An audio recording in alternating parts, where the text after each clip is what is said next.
Hello everybody, my name is Benjamin Bloom. I have just witnessed Sheffield United 2, Ipswich Town 0. Sheffield United are up to the Premier League. Congratulations from me. I've met a lot of Blades this season doing the channel and made a lot of good friends and very much enjoyed watching them, and they are up. The caveat to that is that they're 6 points clear of Leeds, so unless there's some kind of ungodly double freak results and Leeds score 14 goals in the next two games and Blades lose heavily to Stoke, look, they're up. Let's just accept it. Everyone's still down in Bramall Lane enjoying the celebrations, and I have skulked away. So here is the story of this game and a kind of microcosm of the story of both teams' season. Ipswich capitulating in an away game 2-0. Sheffield United winning, keeping a clean sheet and playing generally very well. We've said that most weeks this season. Blades line up a classic Chris Wilder team, really. Henderson in goal, Basham, Egan, O'Connell at the back. Basham back after his little injury. Baldock, Stevens wing backs. Norwood, Fleck centre mid. Duffy in the 10 position, middle of the season. That was Kieran Dale's position, but back in for the run in. Duffy, Hogan and McGoldrick up front with Sharp and Medine waiting in the wings on the bench. Ipswich start with incredibly narrow formation against the team that exploits width best in the league. Not sure what the thinking was behind that. Didn't last long, let's just say. Gherkin in goal. Back four is Bree, Chambers and Ciala Kenlock. Midfield diamond was the plan. Skews sitting in front of the back four. Bishop and Downs narrow in front of him. Judge in the 10 position. Two up top were Will Keane and Caden Jackson, so no wide player to cover Sheffield United's overload on either side. 4 centre midfielders basically in that team from Paul Lambert, indeed.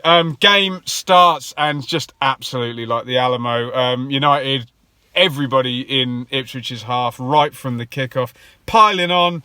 Corner after 30 seconds, huge overload. Down they go down the right on 2 minutes. Cross comes over. McGoldrick is inches away from putting that one in. We're on to 5 minutes. Absolute attack against defence stuff. Huge intensity from the Blades. And then Will Keane looks like he's in trouble for Ipswich. He sits down, they kick the ball out. Game goes on for another minute longer, but it seems very clear he is not going to continue. Would have been very interested to see how long Paul Lambert persisted with his formation if Keane hadn't have got injured, because it obviously wasn't working. Trevor Chalobah comes in for Keane, and Ipswich match up Sheffield United. So very... just very odd all day, really. Cole Skews goes from midfield and goes to play centre-back in between Luke Chambers, who's going to go out to the right of 3 centre-backs, and Toto and Ciala. Alan Judge appears to be told to go up front with Ted Bishop in the 10 position, Chalobah and Downs holding central midfield. We know Alan Judge doesn't really stay in any one position, so an attempt to match up from Paul Lambert, but yes. 10 minutes, really poor from Chambers. He's adjusting to the 3 at the back and having that space out wide him, and obviously this deluge of players, Stevens, O'Connell, Fleck coming over, Hogan coming over. Didn't much like that, did Luke Chambers. Fleck pounces on it, crosses in for Hogan, and he pokes that one wide from sort of 10 yards. So there you go, there's the warning on 10 minutes. Cross from the left and Hogan coming across to the near post. 12 minutes, Chambers again so poor here. Great servant for Ipswich, bad game for him today. Big mistake from him. McGoldrick kind of robs it off him in behind into the box. He squares it for Hogan, and Toto and Ciala on the cover bails him out with a last ditch one there, bails his captain out. 15 Downs with a shot for Ipswich. Goodness me, 25-yarder, drags it low. And why did Ipswich start to move up the pitch now? And I will give the Ipswich wing-backs, Kenlock and Bree, some credit. They did try and make their starting position a bit higher so you don't get this horrible, god-awful 5-4-1 Tony Pulis type thing. 22, Bishop in a 10 position, drives forward for Ipswich into the box. Low shot is blocked with others available here. Ipswich getting some territory and Bree particularly getting up the pitch. But we know when Ipswich have a good spell in the first half, what's going to happen next? And here come Sheffield United on 24 minutes. We've seen it a million times. We've seen Ipswich have a good spell and concede a goal. And we've seen Sheffield United score this type of goal a million times. Complete overload on the left-hand side. Here comes O'Connell round the back. The fullback gets stuck in. O'Connell runs on, fed into the gap behind him, and Jack O'Connell, the centre-back, Premier League fans, I tell you, a centre-back, an overlapping centre-back, no one does that up in that league. Here comes O'Connell into the left wing position, crosses it low. Scott Hogan makes the run that he just made 15 minutes before across the near post. He sticks out his right foot, and if he meant this, it's a lovely finish. He kind of flicks at it and guides it using the pace on O'Connell's cross into the far corner. No chance for Gherkin. Huge noise in Bramall Lane, and Sheffield United have the opening goal. It didn't come in their best spell in that first 10 minutes, but it's a classic Chris Wilder goal. Overlapping centre-back, overload on the full-back.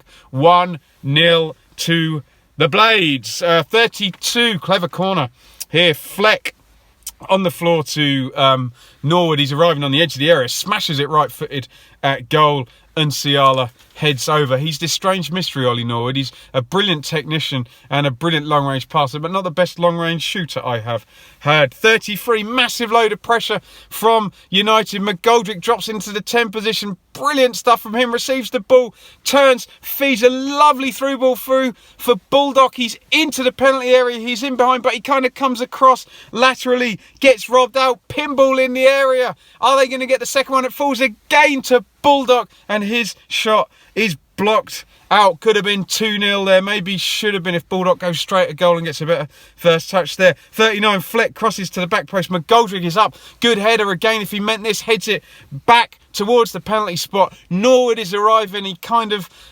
throws himself at it, kind of karate kick type thing, and it goes tamely well. I can't get a good connection on that. 42, good position for Ipswich. They don't convert it into a chance, really. Judge whips the free kick in, headed up in the air. Chalobah heads it on into a reasonable area. No one gambles on it for Ipswich. No one's got any confidence there, and it's out for a goal kick. So we reach half-time. Totally ominous opening for Ipswich. It was complete attack against defence stuff. I think even Paul Lambert quietly, privately would admit that that formation was not the way to set up against Sheffield United.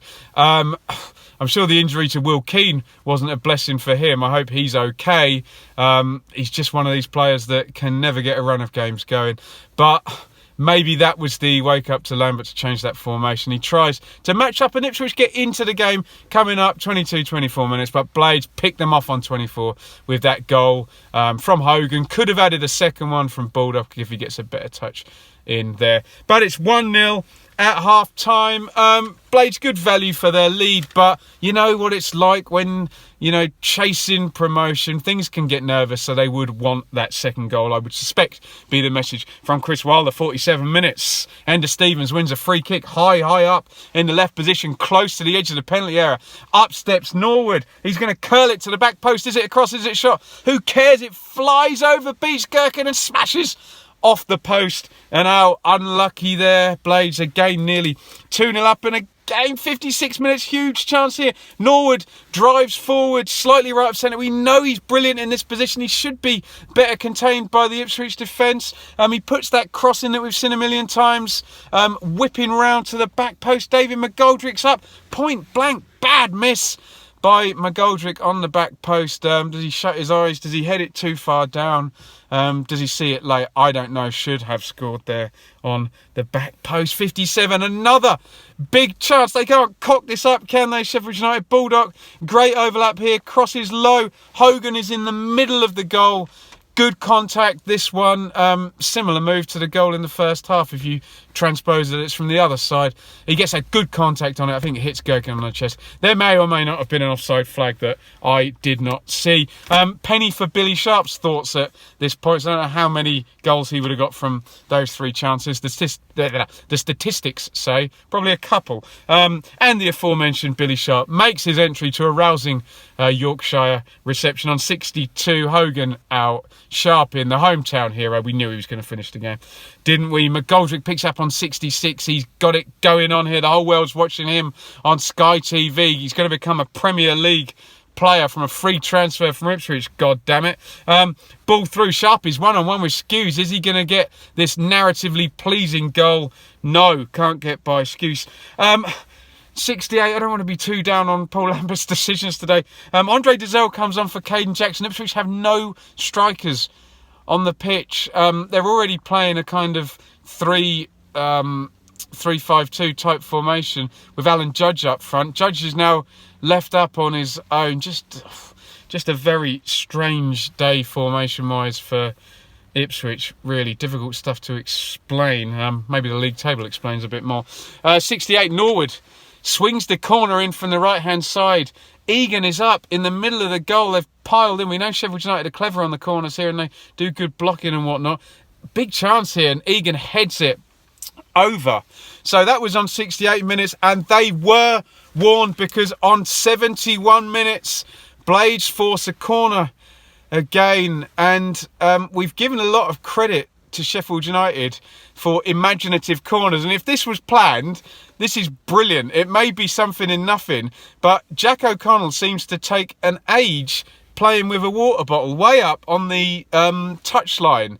He kind of throws one back, changes to another one, then picks another one up, which makes me believe that this is actually some kind of strange set play plan. So O'Connell then runs up the whole time, Flex lining the corner up. O'Connell's great in the air. Don't know why he's not in the box. He tries to sneak up and take a short corner. Ipswich see that. O'Connell then moves into the middle of the box. In goes Fleck with the corner. Up goes O'Connell. Gherkin stuck to his goal line. O'Connell powers it in for 2-0. And Sheffield United are going up. Jack O'Connell, if you play wide centre-back for Sheffield United, an assist and a goal in this one for him. He's no age, O'Connell, 24, 25. Someone fact-check me in the comments with that one. Great stuff from him. Ipswich were warned with Egan 3 minutes before. Huge noise again in Bramall Lane, and it is 2-0 to the Blades. And someone smarted me up. Was that planned out for O'Connell to delay his run, messing about with the bottle? Who knows? And all they need to do now is see this one out, and they are virtually 1 millimetre from the Premier League. Medine comes on for Gary McGoldrick. Huge. Gary McGoldrick? Gary Medine comes on for David McGoldrick. Goodness me. Huge ovation from McGoldrick. Both sets of fans here. Kind of good spirited around McGoldrick. Today, 83, Lundstrom comes on for Mark Duffy. So no number 10 for the few minutes. Just Lundstrom's just going to go and run around and press. 89, Judge comes in off the left. He's going to hit the 30-yarder. Dips Henderson, who has had the sweet total of nothing to do all day, tips it over the top. I guess that class is a shot on target for Ipswich in the 89th minute. He tips that one over. The referee, fair play to him, spends stoppage time trying to find a good moment for blowing the final whistle. The club here, Sheffield United, trying to warn people all game not to go on the pitch. Repercussions and safety of the players important here. So the referee waits and waits and waits for a throw and warns both goalkeepers. We're now about to go off, and he blows the final whistle, and it's a landmark final whistle if you are a Sheffield United fan, because unless there is the miracle of all miracles from Leeds, Sheffield United are promoted to the Premier League. They're actually top of the league. It is 25 past 7. I don't know when Norwich kicked off, so they may not even be top of the league anymore. Sorry, 7:35. Yes, I think Norwich kicked off at 7:30. Some strange kickoff time. So they may not be top of the league if Norwich scored an early goal. But the Blades have 88 points with 1 game to go. Leeds have 82 points with 2 games to go. Play Villa tomorrow, and then funnily enough my team Ipswich on the final day of the season. But enough of that. Let's quickly talk about Ipswich before I eulogise about how Sheffield United have made this promotion. This was a bit embarrassing from Ipswich today. If you were a Leeds fan and you had any hope of Ipswich helping out, it just wasn't going to happen. I think the formation was not right to begin the game. No width covering out wide. Paul Lambert needs to figure out how to use Alan Judge so he's not a luxury player that when he wanders leaves holes. He needs to learn how to plug those holes. I will give some credit to Cole Skews, who went and played centre-back. That's not his position, but he's a clever, experienced player. Maybe that will be his job next season. Who the hell knows what's going to happen? That may have suited Skews a little bit. It didn't suit Luke Chambers at all, who did not enjoy playing 3 centre-backs. Some credit to Brian Kenlock for the effort of trying to get up the pitch, but it was rubbish from Ipswich today. Completely devoid of confidence. They don't look any closer to having a coherent system or line-up or anything resembling what they're going to do next season. So I'm not concerned as yet for next season for Ipswich, but honestly, they just need to get this last game out of the way. Lambert needs to send the loanees back with a shake of the hand and a thank you for what they've done, and figure out who's coming and who's going next season, and damn well get to work and get Ipswich back to something like the great club that they can be, because this is the lowest ebb for Ipswich in many a long year. I know there'll be Sheffield United fans watching this saying, look, we were down for 6 years, and frankly now it was a good thing because they regenerated the club, recalibrated, found a brilliant manager, and they're now off in the other direction to Ipswich.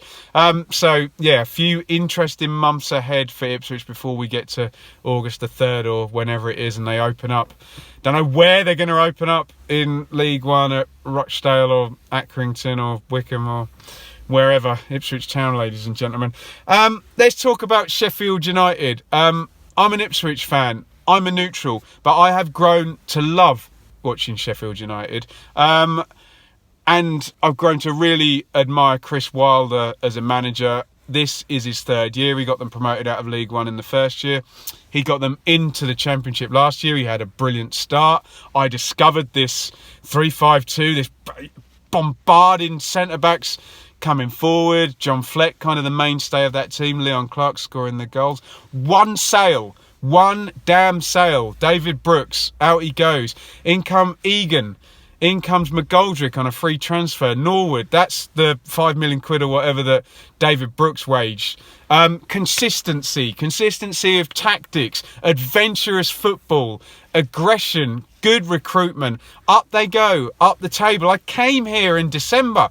I said, how the hell can Sheffield United compete with West Brom and this parachute team? Well, I've just told you. A damn good manager, good recruitment, and a system and brave football players and a brave football manager, and they stayed in there, and then they did absolutely everything they could in January. They paid the wages to Scott Hogan. Aston Villa have been trying to farm 40 grand a week Scott Hogan out for ages. They got Gary Medine, who's now been promoted 2 seasons running. They got Kieran Dowell. They couldn't drop a load of money on a big transfer in January. They bought in 3 loan guys. They did everything they could, and since Christmas they have been absolutely brilliant. He adjusted the system ever so slightly. They became a bit more tight at the back. Their defensive record is brilliant. It's another clean sheet today. They've come through in this title race. Off they go to West Brom, win. Off they go to Leeds, I was there, win. We thought they'd messed it up, and when Leeds drop off, consistent, bam, bam, Sheffield United are in the Premier League, and I have nothing but admiration for them. This is a triumph for teams that do not have Premier League money. Sheffield United have not been in the Premier League since God knows when, 2003. That money has gone up and up and up and up. It is damn hard in the Championship to compete without parachute money. God knows how hard it is for a team that is in League One, coming up, low contracts. This is a triumph for Championship teams without money. No 45 million quid for failing in the Premier League, and they have done it. And I am absolutely amped up, as you can see, and full of admiration for Sheffield United. Brilliant, brilliant, brilliant, brilliant job by Chris Wilder. And they have just been heroic to do this in 2 seasons up from League One. And hopefully there is a lesson for my team Ipswich there. Get yourself organised. Stop worrying about spending £12 million on a forward that's never played in the Premier League and trying to get up with them, like we've seen teams do over and over again, and nearly kill their own clubs. And, you know, I won't mention names, but that's what Sheffield United weren't competing with in League One. Regenerate it, get a plan, get a good manager, be brave, and when you get the chance, take the chance. When none of those teams that have got that massive financial advantage challenge at the top there. I'm talking about you, West Brom. I'm talking about you, Swansea, with parachute money. I'm talking about Stoke City in the bottom half with parachute money and 2 managers this season. I'm talking about Derby, who've spent millions and millions and millions trying to get there. Nottingham Forest signing players for £13 million. Sheffield United have done it, and I'm so pleased in this bonkers, crazy division where the financial disparities, where Rotherham's wage bill is the same amount as John Terry's wage bill on his own for Aston Villa last season.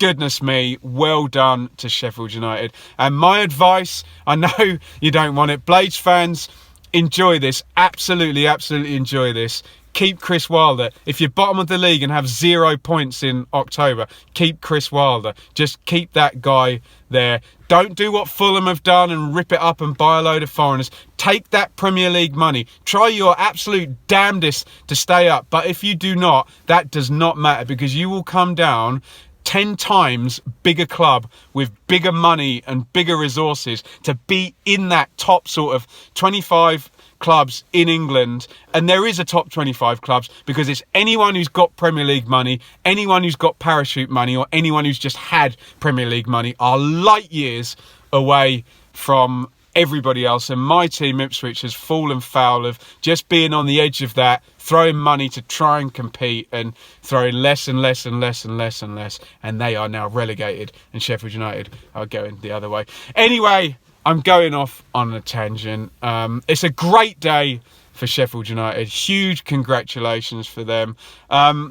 It's a dark day for Ipswich. They've been relegated 2 games ago, but our fans have just had to sit and watch what the absolute ultimate best example of what we need to do now when we've gone down to League One is to regenerate, and we could be like Sheffield United if we get the best case scenario and do exactly as they've done.